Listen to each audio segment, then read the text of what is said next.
하나님 아버지, 은혜를 감사합니다. 거룩하고 복된 주일 아침을 우리에게 주시니 기도함으로 하나님께 나아갑니다. 말씀 따라 기도의 자리로 나가는 우리들 되게 하옵소서.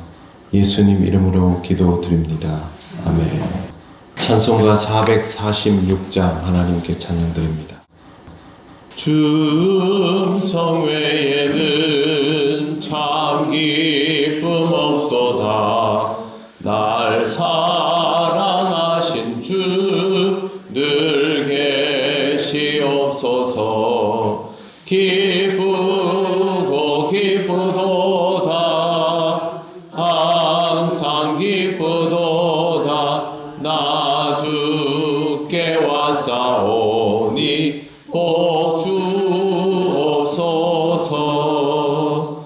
나 주께 왔으니 복 주시옵소서. 주 함께 계시면 큰 시험이기네. 기쁘고 기쁘도다. 항상 기쁘도다. 나 주께 왔사오니 복 주옵소서. 주 떠나가시면 내 생명 헛되네. 기쁘나 슬플 때 늘 계시옵소서. 기쁘고 기쁘도다. 항상 기쁘도다. 나 주께 왔사오니 복 주옵소서. 그 귀한 언약을 이루어 주시고 주 명령 따를 때 늘 계시옵소서. 기쁘고 기쁘도다. 항상 기쁘도다. 나 주께 왔사오니 복 주옵소서.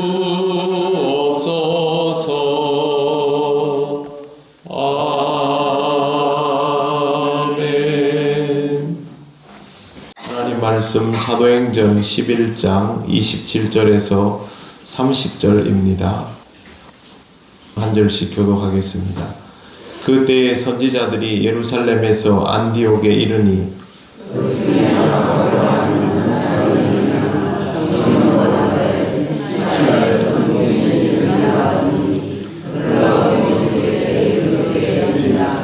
제자들이 각각 그 힘대로 유대에 사는 형제들에게 부조를 보내기로 작정하고 이를 실행하여 바나바와 사울의 손으로 장로들에게 보내니라. 아멘. 오늘은 예루살렘에 흉년이 들었다라는 내용으로 시작이 됩니다. 이 흉년은 그냥 느닷없이 시작됐다기보다는 선지자를 통하여 예언되고 그것이 실행되었음을 볼 수 있습니다. 27절과 28절을 보시면 그때의 선지자들이 예루살렘에서 안디옥에 이르니 그 중에 아가보라 하는 한 사람이 일어나 성령으로 말하되 천하에 큰 흉년이 들리라. 이렇게 예언을 하는 것을 볼 수 있습니다.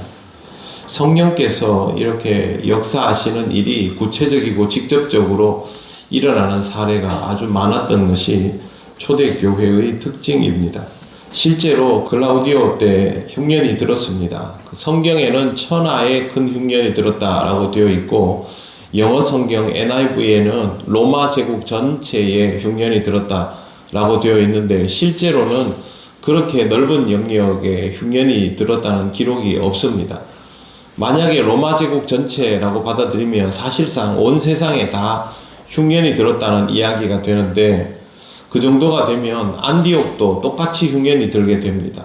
그러면 안디옥도 예루살렘 교회를 도울 수 있는 형편이 안 될 겁니다. 지금과 같은 시대가 아닙니다. 사람들이 대부분 어렵고 힘들게 경제적으로 아주 생존 자체가 숙제인 시대를 살았기 때문에 어느 지역에 흉년이 들었는데 다른 지역도 흉년이면 돕기가 굉장히 어려워집니다. 그런 이유로 인해서 천하에라는 이 표현은 팔레스틴 지역 전체가 아닐까라는 것이 학자들의 일반적인 생각입니다. 29절을 보시면 제자들이 각각 그 힘대로 유대에 사는 형제들에게 부조를 보내기로 작정하고 라고 되어 있습니다. 제자들이 각각 그 힘대로 라는 말은 직역을 하면 능력과 재력이 지속되는 때까지 라는 뜻입니다. 그러니까 그냥 조금 돕겠다라는 정도의 의미가 아니라 자기가 할 수 있는 힘을 다 짜내서 도왔다라는 뜻이고, 이 말은 예루살렘 교회의 성도들이 이번 흉년으로 인하여 정말 굶어 죽게 생겼다라는 정도로 상황이 심각했다라는 것을 알 수가 있습니다. 오죽 심각하면 이런 소식이 안디옥에까지 전해지겠습니까? 그래서 안디옥 교회 교인들은 조금 더 마다하지 않고 자신들이 할 수 있는 힘을 다 쏟아내서 구제 헌금을 했던 것을 여기서 볼 수 있습니다.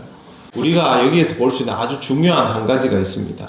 안디옥 교회가 어떻게 예루살렘 교회를 위한 구제 헌금을 할 수 있게 되었느냐라는 겁니다. 첫째는 그들이 그만큼 신앙적으로 충만하고 예루살렘 교회를 가깝게 형제 교회로 느끼고 있기 때문에 가능한 일인데, 이보다 더 궁극적인 것은 예루살렘 교회가 안디옥 교회를 사실상 세웠기 때문에 가능합니다. 만약에 바나바와 사울을 예루살렘 교회에서 파송해서 선교사로 세우지 않았다면 안디옥에 이 교회가 있을 수가 없지요. 교회가 시작되도록 한 것이 예루살렘 교회입니다. 그렇기 때문에 안디옥 교회가 세워진 것이고, 교회가 짧은 시간 안에 급속도로 부흥했지 않습니까? 출발은 예루살렘 교회에 있는 것입니다. 예루살렘 교회가 선교사를 파송하지 않았다면, 교회를 세우는 초창기에 지원을 아끼지 않았다면 안디옥 교회는 존재하지도 않습니다. 결국 예루살렘 교회가 지금 도움을 받을 수 있는 결정적인 이유는 본인들이 복음을 들고 나가서 전했기 때문입니다. 전도하고 선교했기 때문에 그 혜택을 고스란히 돌려받고 있는 상황인 것이죠. 개인에게도 경우는 마찬가지입니다.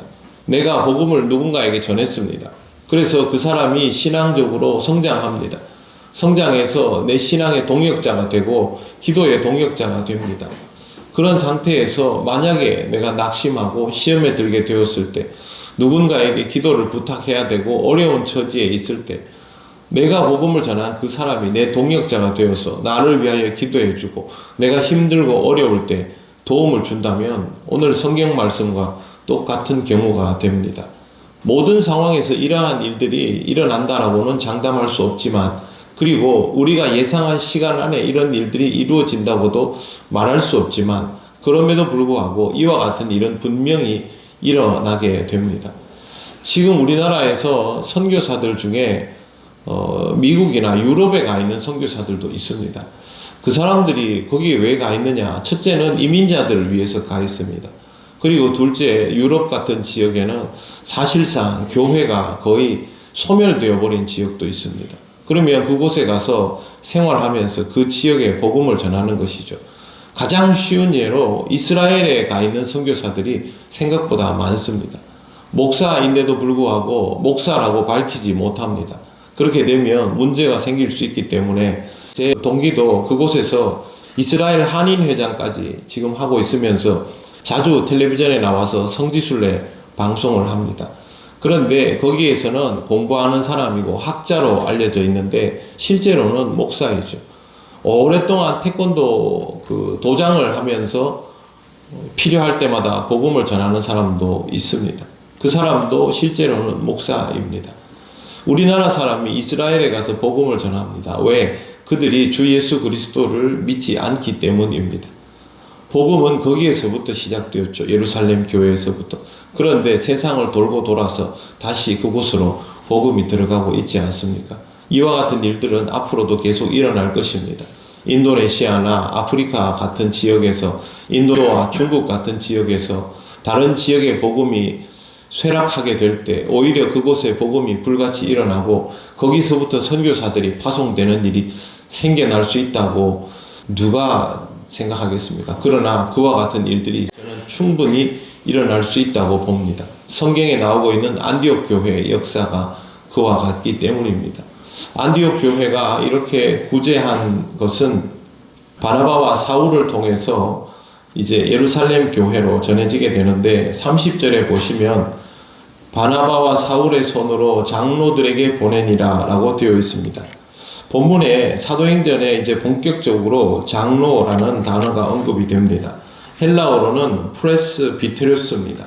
영어로 장로가 프레스비탈리언입니다. 장로교회가 프레스비탈리언 처치인데 이 프레스비테루스는 우리가 생각하는 연장자로서의 장로가 아닙니다.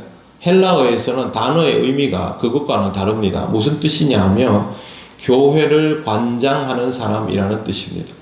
교회를 관리 감독하는 사람입니다. 장로의 역할은 그겁니다. 유대 공동체에서의 장로는 어른이었습니다. 그리고 물론 신앙의 지도도 하겠지만 회당을 관리 감독하고 하는 역할이 있지는 않습니다. 그러나 교회에서의 장로는 교회를 관리 감독하는 역할을 합니다. 이 장로 중에 그때부터 100년 정도가 지나면 이 장로들 중에 교회를 대표하는 사람을 세웁니다. 목회자를 세우죠. 그 사람이 감독입니다.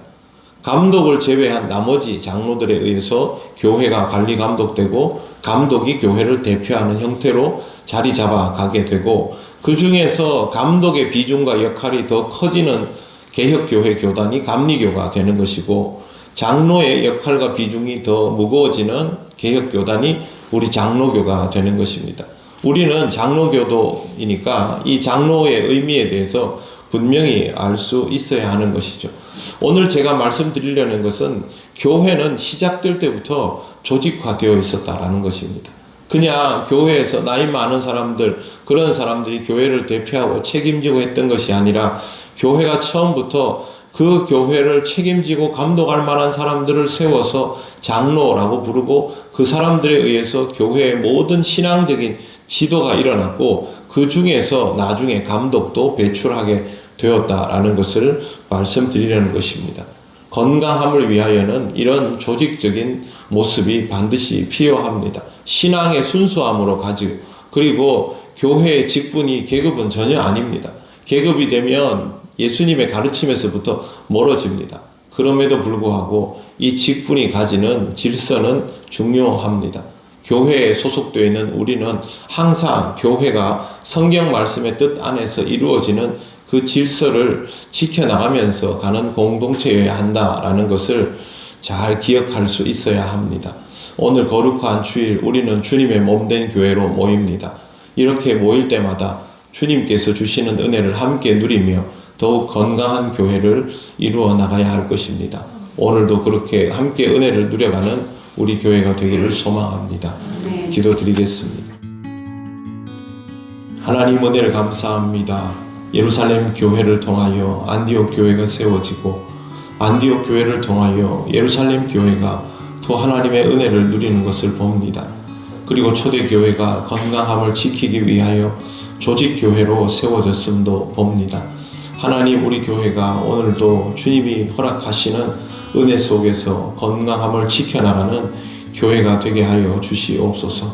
우리에게 주어진 은총과 직분을 세상적으로 받아들이지 않게 하시고 오직 신령한 말씀 따라 신령함을 지켜나가는 영적 공동체가 될 수 있도록 인도하여 주옵소서. 오늘도 하나님의 은혜를 함께 충만히 누리는 우리들이 되기를 간절히 원하오며 예수님 이름으로 기도드립니다. 아멘. 하늘에 계신 우리 아버지, 아버지의 이름을 거룩하게 하시며 아버지의 나라가 오게 하시며 아버지의 뜻이 하늘에서와 같이 땅에서도 이루어지게 하소서. 오늘 우리에게 일용할 양식을 주시고 우리가 우리에게 잘못한 사람을 용서하여 준 것 같이 우리 죄를 용서하여 주시고 우리를 시험에 빠지지 않게 하시고 악에서 구하소서. 나라와 권능과 영광이 영원히 아버지의 것입니다. 아멘.